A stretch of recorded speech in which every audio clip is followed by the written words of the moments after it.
राजगृह में एक सेठ था। धन धान्य से पूर्ण घर था उसका। किसी तरह की कमी नहीं थी। समस्त सुख सुविधाओं से संपन्न। संपत्ति संपदा तो थी ही, मान सम्मान भी बहुत था। सुखी और प्रसन्न था वो। सेठ के घर में एक कन्या का जन्म हुआ। सेठ ने उसके पालन पोषण में कोई कमी नहीं रखी। उसके लिए वैभव और ऐश्वर्य के सभी साधन उपलब्ध कराए। उसे अपना भरपूर लाड प्यार दिया। कामकाज से जो वक्त बचता उसमें वो अपनी पुत्री के लिए कुछ अंश जरूर रखता। उसकी पुत्री भी अपने पिता का बहुत सम्मान किया करती थी और खूब आदर करती थी। वो अपने पिता की हर आज्ञा का पालन करती। उसने अपने पिता की किसी भी बात को कभी अवहेलना नहीं की थी। सेठ पुत्री ऐसे ही अनुकूल वातावरण में बड़ी होने लगी, किंतु एक असामान्य बात ये रही कि उसे अपने पिता की धन दौलत और सुख सुविधाओं में कोई खिंचाव नहीं दिखाई देता था। भौतिकता से उसे अरुचि थी। उसका मन सांसारिकता में जरा भी नहीं लगता था। उसे ये जगत मिथ्या छली लगता था।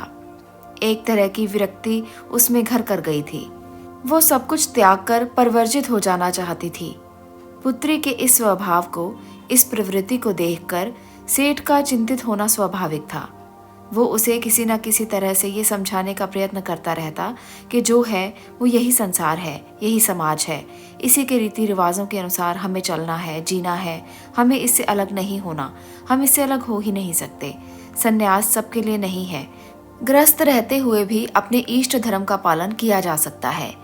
यही जानते बूझते सेठ पुत्री युवा हो गई। सेठ की चिंता अब उसके विवाह पर टिक गई। लड़की सुंदर थी, सुशील थी। विवाह ही उसका स्वाभाविक धर्म होना चाहिए था। ऐसी लड़की विवाह ना करे, यह तो असामान्य अस्वाभाविक लगता था। पिता ने अपने प्रयत्न शुरू कर दिए। सेठ अपनी पुत्री से कुछ भी नहीं छिपा पा रहा था।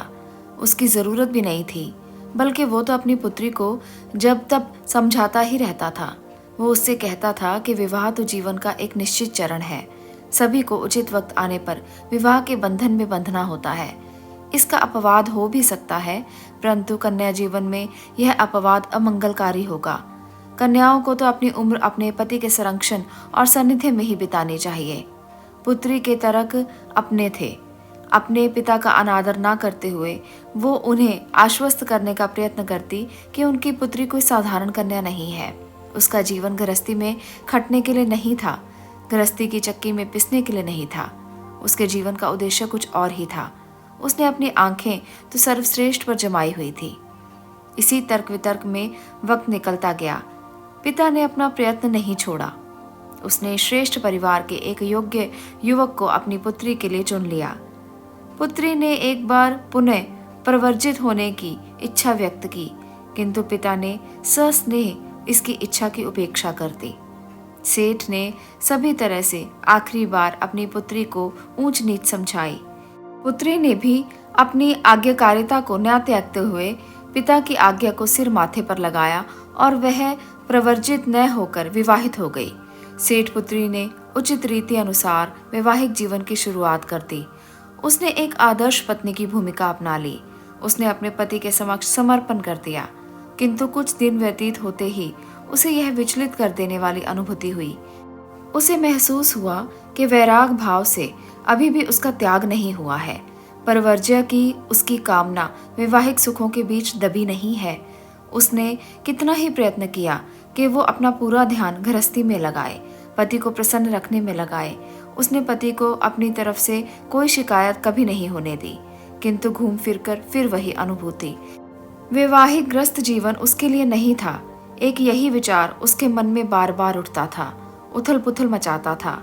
क्या करे वो? अनिर्णय की स्थिति ने उसे मत कर रख दिया था, उसे परेशान कर दिया था। उसने अपने मन का खूब दमन किया, किंतु वो कामयाब नहीं हुई। हार कर उसने एक अंतिम निर्णय लिया।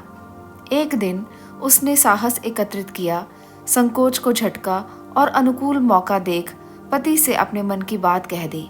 उसने पति को बता दिया कि छोटी उम्र से ही वो परवर्ज्य की कामना रखती थी। उसने अपने पिता को भी इस विषय में बताया था, परंतु उन्होंने उसे गंभीरता से नहीं लिया और उसका विवाह कर दिया। उसने पिता की आज्ञा का मान रखते हुए विवाह के लिए स्वीकृति दे दी, किंतु यह उसका इष्ट जीवन नहीं है। वो विवाह के पश्चात भी सच्चे अर्थ में ग्रस्त नहीं हो पा रही है। परवर्जित होने की इच्छा उसमें आज भी है। वो परवर्जित होने की आकांक्षी है। क्या आप मुझे इसकी अनुमति देंगे? उसने अपने पति से कहा। सेठ पुत्री ने आधे मन से अपने पति से अनुमति मांगी, क्योंकि वो जानती समझती थी कि कोई भी पुरुष अपने नए नए वैवाहिक सुख को इतनी सरलता से नहीं त्याग सकता। किंतु उसे अपने कानों पर, अपने आप पर विश्वास नहीं हुआ जब उसके पति ने हाँ कह दिया। उसका तो संसार ही बदल गया। वो प्रव्रजित हो गई, वो भिक्षुणी बन गई, वो भिक्षुणी संघ में शामिल हो गई। भिक्षुणी संघ में शामिल होकर वो एक आदर्श भिक्षुणी की दिनचर्या में रम गई। अभी उसे इस जीवन में प्रविष्ट हुए कुछ ही समय हुआ था कि एक दिन सब उल्टा पुल्टा होता हुआ लगा। उसके वैवाहिक जीवन के लक्षण उसके पेट पर स्पष्ट उभरने लगे। वह गर्भवती थी। उसके गर्भ को लेकर भांति भांति की बातें होने लगी। लोग उसे धिक्कारने लगे, उस पर लांछन लगाने लगे। संघ के नियमों के अनुसार वह इस दशा में संघ में नहीं रह सकती थी। उसने अपने ऊपर लगते लांछनों का खुलकर विरोध किया। वो दुश्चरित्र नहीं थी। वो गर्भ अवश्य ही उसे उसके पति से ठहर गया था। उसे इसका तुरंत ज्ञान नहीं हुआ था। उसी नादानी में उसने परव्रजय ग्रहण कर ली थी। जैसा कि ऐसी दशाओं में होता ही है। कुछ थे जो उसकी बातों पर विश्वास करते थे और कुछ उसके पक्ष में थे, किंतु दूसरी तरफ वो लोग थे जो उसके चरित्र पर दोषारोपण कर रहे थे। वो चाहते थे कि उसे दुष्कर्म का दोषी घोषित करके संघ से निकाल दिया जाए। उनका मत था कि इससे पूरे संघ की बदनामी होती है।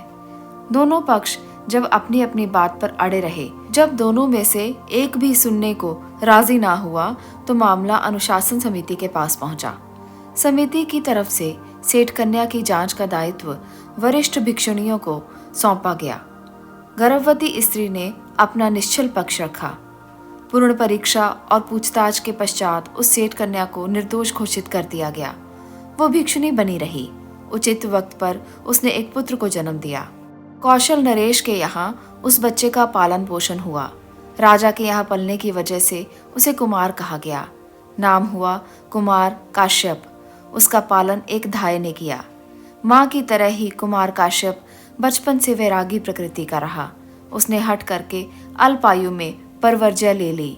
कहते हैं कुमार काश्यप की माँ भिक्षुणी धम में प्रवृत्त होकर भी अपने पुत्र को विस्मृत नहीं कर पाई। वो पुत्र मोह के बंधन से मुक्त नहीं हो पाई। एक दिन जब माँ से रहा नहीं गया, तो वो अपने पुत्र भिक्षु कुमार काश्यप के पीछे दौड़ी और गिर पड़ी। उठकर वह कुमार काश्यप के निकट गई और अपनी ममता का प्रदर्शन करने लगी। कुमार काश्यप ने जान लिया कि यह पुत्र मोही माँ की मुक्ति में बाधक बना हुआ है। इस तरह प्रोत्साहित ना करके कुमार काश्यप ने उसे झड़क दिया। कुमार काश्यप ने उससे कहा कि जब वो मोह के बंधन को तोड़ ही नहीं पाई, तो फिर इस मार्ग पर क्यों आई थी। कुमार काश्यप की माँ को तभी सर्वोच्च पद, सर्वोत्तम ज्ञान की प्राप्ति हो गई। कालांतर में कुमार काश्यप भी उच्च आध्यात्मिक पद पर आरूढ़ हुए। यह कहानी इस बात की प्रेरणा देती है कि अगर आप मुक्ति की तरफ अपना कदम रखना चाहते हैं, तो कोई भी रिश्ता, कोई भी मोह का बंधन आपको रोक नहीं सकता। और अगर आप उस मोह के बंधन में बंधे भी हैं, तब भी आप ईश्वर के इतना करीब रहते हैं और ईश्वर भी आपको अपने निकट स्थान देते हैं। इस कहानी में जिस प्रकार एक पत्नी को भी गृहस्थी का बंधन रोक नहीं पाया और एक माँ को भी मोह का बंधन रोक नहीं पाया, उसी प्रकार से अगर आप भी जीवन में ईश्वर को पाना चाहते हैं, तो पहले आपको बंधनों से मुक्त होना होगा। पहले आपको अपनी मुक्ति की तरफ आगे बढ़ना होगा।